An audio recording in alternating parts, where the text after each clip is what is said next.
మాతృదేవోభవ, పితృదేవోభవ. నేను మీ శ్రీధర్.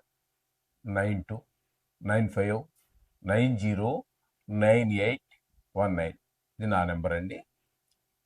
మీకు ఏమైనా డౌట్లు ఉన్నా, వ్యక్తిగత జాతకాలు రాయవలసి ఉన్నా, ఇంకా అది గోచారం గురించి ఇంకేం అడగద్దండి. ఎందుకంటే చాలామంది దీని గురించి నాది పలానా పేరండి, మీన రాశి గారు, అవే కదండి మరి చెప్తున్నాం, అవి సార్ చదువుకుంటే సరిపోతుంది.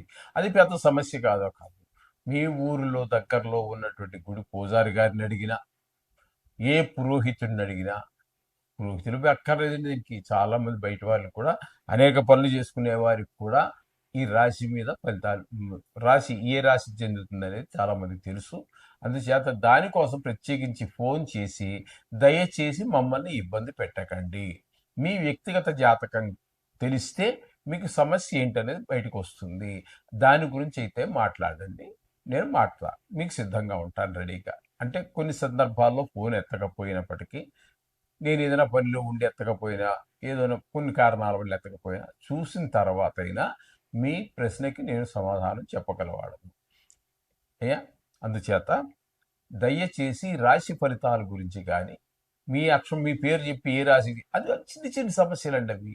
మీకు ఉన్నంత తీరికగా, అంటే మీకు అంటే అంత తక్కువగా కాదు, ఒక్కోసారి మీకు తీరిక ఉండదు, కానీ మాకు ఎప్పుడు బిజీగానే ఉండే మనుషులం కాబట్టి అది మీరు అడిగింది చిన్న చిన్న ప్రశ్నే, కానీ మాకు చాలా పెద్ద ఇబ్బంది అండి. ఎందుకంటే ఇంపార్టెంట్ పనిలో దేనిలో ఉంటాము. అందుచేత దయచేసి రాశి గురించి అడగద్దండి. మీ పేరు అండి నాదని చెప్పేసి కూడా అడగద్దండి. ఇప్పుడు మనము జూన్ నెలలో రవి సంక్రమణం గురించి, అంటే వృషభ రాశి నుంచి మిథున రాశిలో ప్రవేశిస్తూ ఉన్నారు. ఇప్పుడు 15వ తారీఖున ఈ రవి సంక్రమణం గురించి ద్వాదశ రాశుల వారికి ఏ విధమైనటువంటి ఫలితాలు ఈ సూర్య భగవానుడు ఇవ్వబోతున్నాడు. రాశి నుంచి రాశి మారుతున్నారు కాబట్టి, అంటే వృషభం నుంచి మిథునంలోకి మారుతున్నారు. ఏ ఫలితాలు ఏ రాశుల వరకు ఎట్లా ఉంటాయి అనేది మనం తెలుసుకునే ప్రయత్నం చేద్దాం, అది కూడా సశాస్త్రీయమైన పద్ధతిలో. కాబట్టి ఇప్పుడు రవి 14వ తారీఖు వరకు, జూన్ నెల 2025 వరకు రవి వృషభ రాశిలో సంచారం చేస్తూ ఉన్నారు. తదుపరి మిథున రాశిలోనికి 15వ తారీఖు నుండి నెలాఖరి వరకు మిథున రాశిలో సంచారం చేస్తూ ఉన్నారు. ఈ సంచారం, రవి యొక్క సంచారం వలన రవి సంక్రమణం అంటారు దీన్ని కూడా, ఒక రాశి నుంచి ఒక రాశికి మారడాన్ని. ఈ మారటం వల్ల ఏ రాశుల వారికి ఏ విధమైనటువంటి ఫలితాలు ఉంటాయి అనేది మనం తెలుసుకునేటటువంటి ప్రయత్నం చేద్దాం. రవి సంక్రమణం గురించి ఇప్పుడు మనము తెలుసుకోబోతున్నాము. రవి సంక్రమణం మిథున రాశి నుండి, మిథున రాశిలో 15వ తారీఖు వరకు ఉంటారు. తదుపరి జూలై 14 వరకు, అంటే జూన్ 15 నుండి జూలై 14 వరకు ఆయన సంచారం జరుగుతుంది. నెల రోజుల్లో ఏం జరుగుతుందంటే 15వ తారీఖు వరకు మిథున రాశిలోను, తదుపరి కర్కాటక రాశిలోను ఆయన యొక్క సంచారం జరుగుతూ ఉన్నదండి.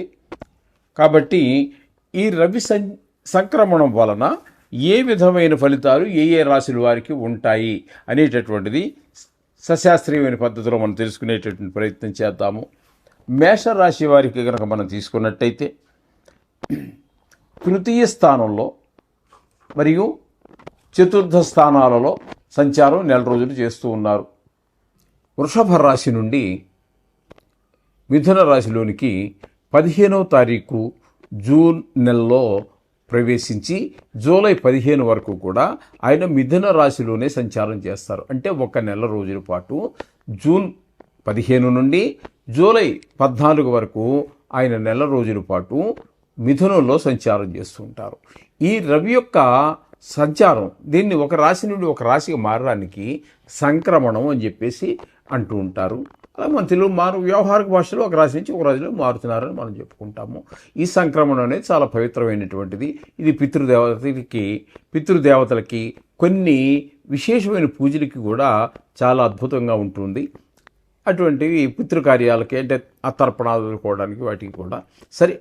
ఏమైనప్పటికీ ఇప్పుడు మిథున రాశిలో ఒక నెల రోజుల పాటు ఆయన సంచారం చేస్తూ ఉన్నారు కాబట్టి ఈ నెల రోజులు వారికి మనకు వచ్చేటటువంటి ఫలితం ఏ విధంగా ఉంటుంది అనేటటువంటిది ఏ ఏ రాశుల వారికి ఏ విధంగా ఉంటుంది తెలుసుకునే ప్రయత్నం చేద్దాం. ఈ ధను రాశి వారికి రవి యొక్క మిథున సంక్రమణం అంటే నెల రోజుల పాటు అక్కడ జూన్ 15 నుండి జూలై 14 వరకు నెల రోజుల పాటు 7వ స్థానమైనటువంటి మిథున రాశిలో సంచారం చేస్తున్నారు. ఈ రాశిలో 7వ స్థానంలో వారు సంచారం చేయటం వల్ల ఏ విధమైనటువంటి ఫలితాలు ఈ ధనురాశి వారికి కలగబోతున్నాయి, ఇవ్వబోతున్నారు ఆయన అనేటటువంటిది సశాస్త్రీయమైన పద్ధతిలో తెలుసుకునేటటువంటి ప్రయత్నం చేద్దాం. సామంతజన విద్వేష ధారాపీడా సుతామయం ఉత్సాహభంగ కార్యాణి గోచరే సప్తమే రవౌ అని చెప్పి మనకి శాస్త్రం చెబుతోంది. రవి 7వ రాశిలో గనక సంచరించేటట్టయితే గోచార రీత్యా బంధుమిత్ర పరివారాలందరూ కూడా ఆళ్ళే కాకుండా తెలుసున్న వాళ్ళు, తెలియని వాళ్ళు, దూరం వాళ్ళు, దగ్గర వాళ్ళు అందరూ కూడా ఎందుకునో ఆ కారణంగా మనకి విరోధం పెంచుకుంటూ ఉంటారు మనతోటి. ఈ విధమైనటువంటి అందరితో విద్వేషం పెరిగేటటువంటి అవకాశం ఉంటుంది. అలాగే కళత్రమునకు అంటే భార్యకు సంతానానికి కూడా శరీర పీడ అంటే అనారోగ్యాలు జరిగేటువంటి అవకాశం ఉంది. ఉత్సాహ భంగం, మీరు ఎంతో ఉత్సాహంగా ఏదో పని చేసినప్పటికీ కూడా ఉత్సాహం అనేది కానరాదు, కనిపించదు. మీరు ఏ పని చేసినా అందులో విజయం సాధించలేనప్పుడు, ఫెయిల్యూర్ కనబడినప్పుడు అంటే ఓడిపోయినప్పుడు మీకు ఉత్సాహం ఎలా కలుగుతుందండి? అంచేత ఉత్సాహానికి భంగం కలుగుతుంది. ఏ పని ప్రయత్నం చేసినా కూడా ఆ పనిలో అపజయమే ఎదురవుతూ ఉంటుందండి. ఈ విధమైనటువంటి ఫలితాలన్నీ కూడా మనకి శాస్త్రకారులు అందించారు. కాబట్టి ఈ విధ దుష్ప్రభావాలే ఎక్కువగా ఉన్నాయి.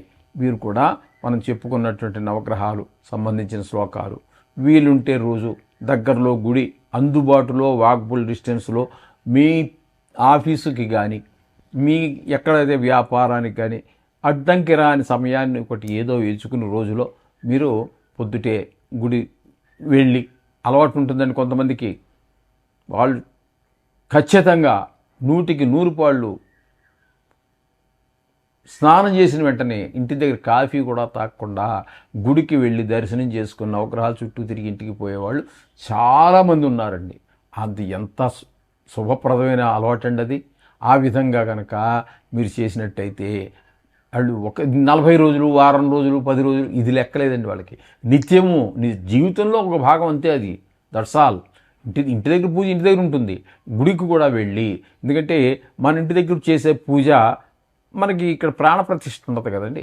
మనం భక్తి ప్రధానం, ప్రాణప్రతిష్ఠ ఉందా లేదా అనేదానికంటే అక్కడైతే పండితుల చేత గుడి కట్టినప్పుడు ప్రాణప్రతిష్ఠ కూడా చేయిస్తారు. కాబట్టి అక్కడ రోజు నిత్యం విశేషమైన పూజలు ఆ పూజారి గారు చేస్తూ ఉంటారు. కాబట్టి అక్కడ క్షేత్ర మహత్యం అని చెప్పేసి ఏర్పడుతుంది. తద్వారా మంచి ఫలితాలు వచ్చే అవకాశం కూడా ఉంటుంది. చేత ఇంట్లో పూజ చేసేసుకుని గుడికి వెళ్ళి ఆ దర్శనం చేసుకుని వచ్చిన తర్వాతే కాఫీ తాగేసి టిఫిన్ తినేసి ఆఫీసుకు పోతూ ఉంటారు. ఒక్కొక్కళ్ళు ఉన్నారండి, చాలామందిని చూశాను నేను కూడా. ఇతనితో పాటుగా 4 ఏళ్ల పిల్లవాడు, 5 ఏళ్ల పిల్లవాడు, 6 ఏళ్ల పిల్లవాడు, 10th క్లాస్ దాకా చదివేటటువంటి పిల్లవాళ్ళని కూడా ఈయనతో పాటుగా గుడికి రోజు తీసుకొస్తాడు. అది ఎంత ఆయన జీవితంలో, ఆ కుర్రవాడి జీవితంలో ఏ రోజు తప్పుడు ఆలోచన కానీ తప్పుడు కార్యాలు చేయటం కానీ ఇట్లాంటివన్నీ ఏం ఉండవండి. చిన్నప్పటి నుంచి ఆ గుడికి వెళ్ళటం, ఆ భగవంతుడి దర్శనం చేసుకోవటం, ఆ భగవన్నామ స్మరణ చేసుకోవటం జీవితంలో ఎంతో ఉన్నతికి, అంటే డబ్బులు ఆర్థికంగా 10 మేళ్ళ కట్టాడు 20 మేళ్ళ అవి కాదండి, ఆధ్యాత్మికంగా ఎంతో ఉన్నత స్థితికి చేరేటటువంటి అవకాశం ఆ పిల్లలకు వస్తుందండి. అది కొంచెం శ్రద్ధ తండ్రి తీసుకోవాలి.